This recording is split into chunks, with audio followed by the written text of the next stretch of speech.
Só para a gente explicar um pouquinho mais tecnicamente aí, Daniel, você falou de dois tipos de seguros aqui, o reta e o seguro casco. E o casco. Casado no seguro de casco ainda tem o chamado look, né? Certo. Esses são os seguros que estão disponíveis para esse segmento, seria isso? Sim. Explica aí o que cada um cobre. Bem, o seguro obrigatório, que é o reta, ele, como o próprio nome diz, ele já é obrigatório para qualquer aeronave quando ela for voar, tá? A gente pode dizer que é o DPVAT Isso, ele é o DPVAT do avião. Da aeronave, tá? E aí o que acontece? Ele cobre o passageiro, cobre o tripulante, tá? E cobre bens e pessoas no solo, tá? E bagagens também. Um pouco mais abrangente, comparado ao automóvel nosso, ele é um pouquinho mais abrangente. Tá? Mas a finalidade dele é dar uma cobertura de responsabilidade civil a qualquer acidente, tá, que envolva essa aeronave, tá, e que cause dano a terceiro. Perfeito. Okay? Então, mas só que a importância assegurada dele é uma importância assegurada também. Eu já luto nisso há muito tempo. Tá? Ela ainda é baixa, porque hoje, para você ter ideia, nós já estamos falando de uma importância assegurada de R$90 mil por cada assento. Ou seja, se um passageiro morrer, a família recebe 90 mil. 90 mil reais hoje em dia não é nada, entendeu?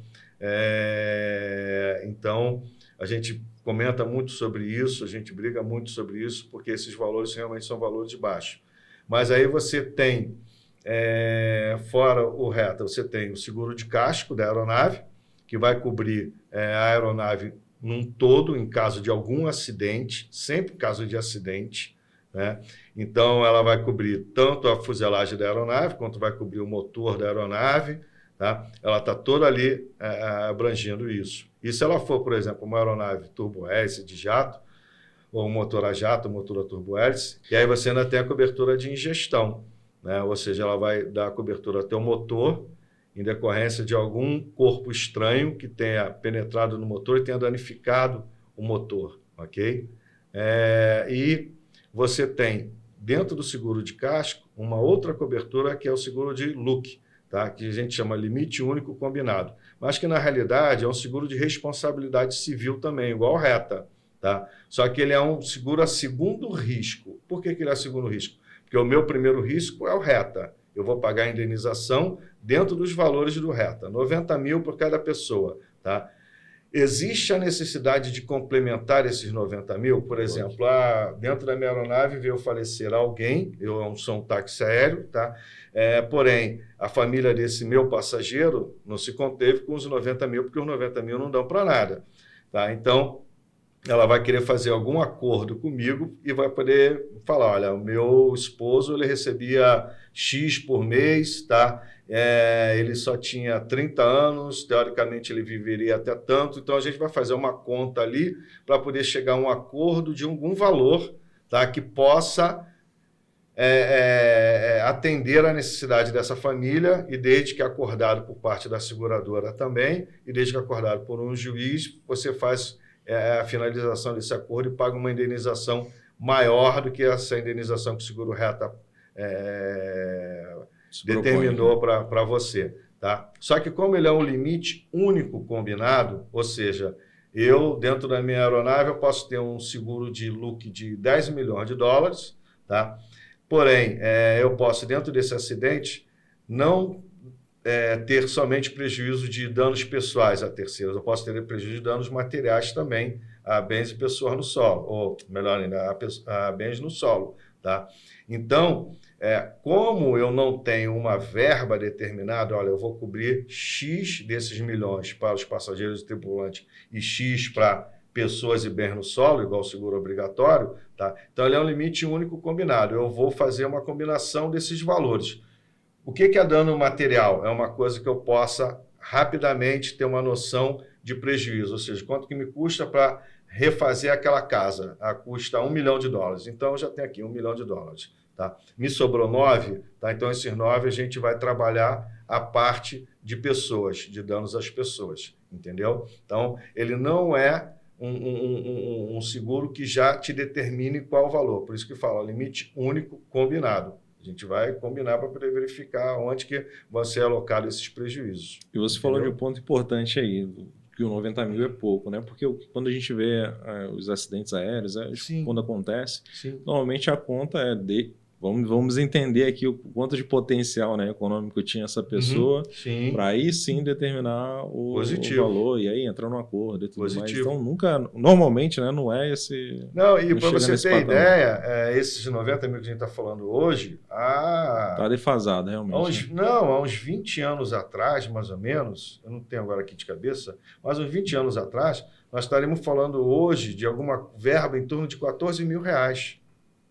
Já se conseguiu, efetivamente, passar de uns 14 para uns 90 de hoje. Mas antigamente era 14 mil reais. Tá? Então, era pior ainda. Né? Mas, de qualquer forma, 90 mil, tá, é um valor pequeno. Porque quando você compara, por exemplo, a um DPVAT, o DPVAT cobra 8 mil, uma indenização de 8 mil. Tá?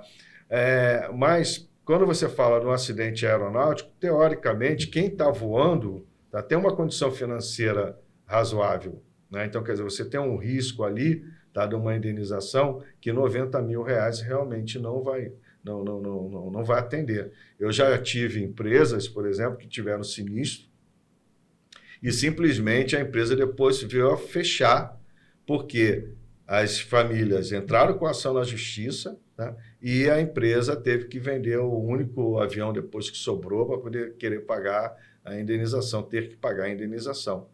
Então, quer dizer, é um seguro muito importante, é um seguro que a gente, eu pelo menos quando eu falo a gente, a Dancor, a gente luta muito no sentido de conscientizar o nosso cliente com relação a isso. Tá? Hoje nós temos clientes com verba de 50 milhões de dólares dentro da sua apólice. Por quê? Porque ele atende clientes americanos, por exemplo, tá? Atende cliente com um potencial financeiro muito grande. E ele sabe que qualquer sinistro está arriscado colocar a empresa dele em risco. E outra, não é só colocar a empresa dele em risco, é colocar o próprio patrimônio dele.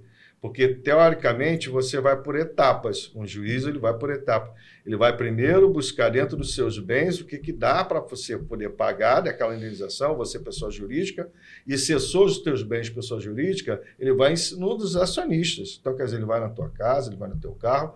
Ou seja, aquilo que você demorou anos para construir, né? De repente, por você querer economizar financeiramente numa operação de seguro, você, em vez de você transferir esse risco para uma seguradora, você querer aceitar ter esse risco por uma questão de economia, vamos assim dizer, tá? Você acaba colocando tudo que você trabalhou em risco, você acaba colocando tudo a perder por, às vezes, economizar 15 mil dólares, 20 mil dólares, não sei, mas entendeu? Para a gente entender aqui então, Daniel, hoje um avião ele está regularizado se ele tiver com seguro reto em dia. Em dia, positivo. Só pode voar, só pode voar com ele. Até o próprio balão que eu te dei como exemplo, só pode voar quando tiver com seguro reto em dia. Entendi. Entendeu? E a questão do look, de aumentar essa cobertura, aí sim é facultativa. Aí é facultativa, de cada empresário. É de cada empresário. Entendeu? A gente até faz um trabalho junto à Associação do Táxi Aéreo, e junto à ANAC também, a ANAC é muito participativa com relação a isso, no voo pirata, que a gente chama.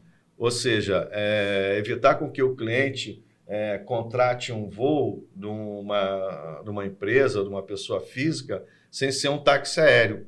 Tá?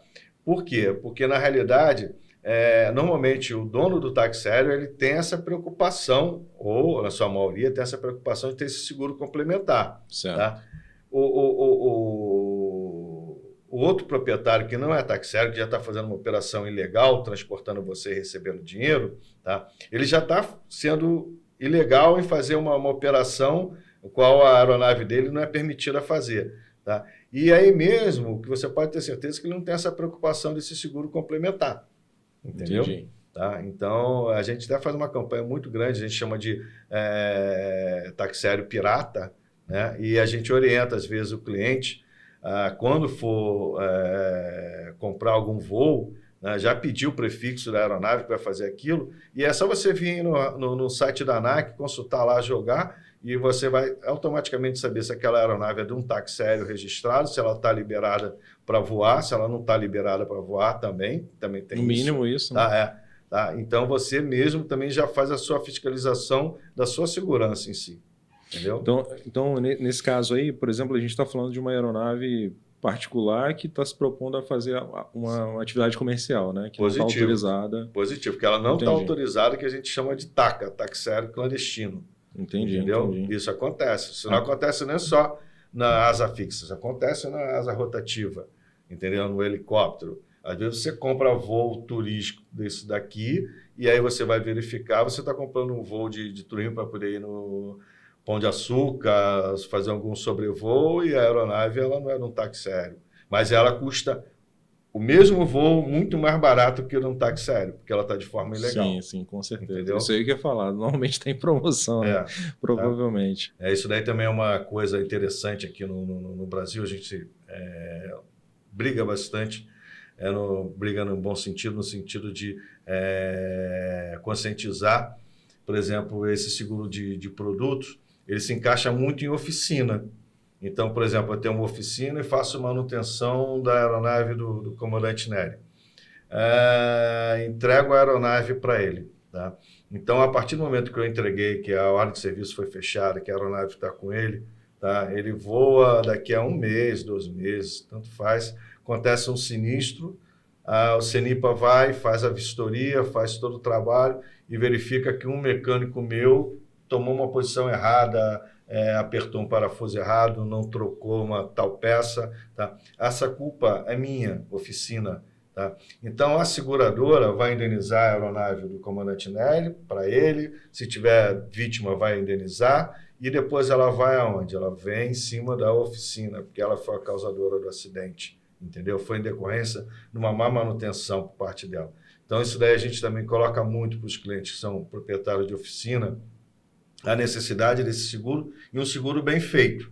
Porque também não adianta, às vezes, você falar, vou fazer um seguro, então tá bom, então vou fazer com valor de tanto. Ok, mas qual é o perfil do teu cliente? Tá? Quais são as importâncias seguradas normalmente que estão dentro do teu hangar? Tá? Qual é a qualidade daquela aeronave, tá? A nível de valores? Né? Então, a gente trabalha muito isso, principalmente dentro do seguro de produtos e de responsabilidade civil hangar de oficina. Tem uma cláusula também que eu gosto muito, que é de voo de teste. Então, o que acontece? Eu estou com a aeronave do Nery, acabou de fazer a manutenção, eu preciso voar com ela. Né? Então, vamos trazer para o nosso automóvel. Às vezes você vê na rua um carro com uma placa verde, né? Que é a placa lá da concessionária que o rapaz fez a manutenção no teu carro, agora está na rua testando. Eu vou ter que fazer a mesma coisa com a aeronave. Tá? Então, aquela placa verde significa que aquele carro está com cobertura de automóvel da responsabilidade civil lá da empresa de manutenção. Então, a mesma coisa na aviação. Eu vou utilizar o Nery para poder fazer o voo junto com o meu mecânico e, de repente, na hora de pousar, o trem de pouso não baixou, sabe? Algum dano aconteceu em decorrência da minha manutenção e em decorrência até daquela mesma aeronave ainda estar na minha propriedade, oficina, porque eu não entreguei para ele, entendeu? Então, esse seguro ele é muito bom, ele é amplo, ele tem cobertura que também, da mesma forma que a gente estava falando sobre os acidentes com a aeronave, ele tem no sentido de resguardar o dono da oficina, que ele está dentro do nosso segmento de aviação. A gente não pode esquecer dele. A gente não pode falar só do táxi aéreo, só do piloto. Não, tem o dono da oficina, entendeu? Então, ele tem que estar com isso daí, com um seguro bom, seguro em dia, para poder garantir a operação dele. É um outro seguro, além do reto, além do casco. Além do reto, além do casco. Como é que é o nome do seguro? Hã? Como é que é o nome do seguro? Seguro de responsabilidade civil hangar. Legal. Tá? Ele pode ser utilizado pelo dono, por exemplo, eu só tenho um hangar, eu não tenho oficina, eu só tenho um hangar e guarda a sua aeronave, a do comandante Nery e tudo mais. Esse seguro vai me garantir igual um RC de garagem, isso aí, vamos supor, do estacionamento. Esse, tá? RC garagista. Isso, um RC garagista, tá? Onde eu tomo conta das tuas aeronaves, sendo que ele vai ter cobertura, por exemplo, se na hora que o meu funcionário estiver tratorando aquela aeronave, a asa bateu uma parede, numa outra aeronave, ou bateu numa outra aeronave, entendeu? Se alguém vier e à noite ou de dia, não importa, roubar a tua aeronave lá dentro, entendeu? Então, dá essa cobertura. Então, esse é um RC hangar. E aí, dentro dessa garantia de RC hangar, eu posso colocar as oficinas mecânicas, tá? Aonde vai dar essa mesma cobertura para os aviões que estão dentro da minha oficina, na hora que o meu pessoal estiver tratorando. Tá? Fora isso, pode me cobrir, tá? O meu serviço, que aí entra no RC Produto, a partir do momento que eu entreguei aquela aeronave para você... Como se fosse uma garantia estendida ali, né? Isso, positivo. Tá? Mas sempre em decorrência de algum acidente. Sim. Quando você fala garantia estendida, só para não confundir. Tipo, eu acabei de fazer uma peça X, a peça deu problema, aí eu voltei lá, o seguro vai... Não, em decorrência de algum acidente e que, na hora da investigação, se constate que aquele acidente foi em decorrência de algum erro, tá? De algum funcionário meu naquela prestação de serviço.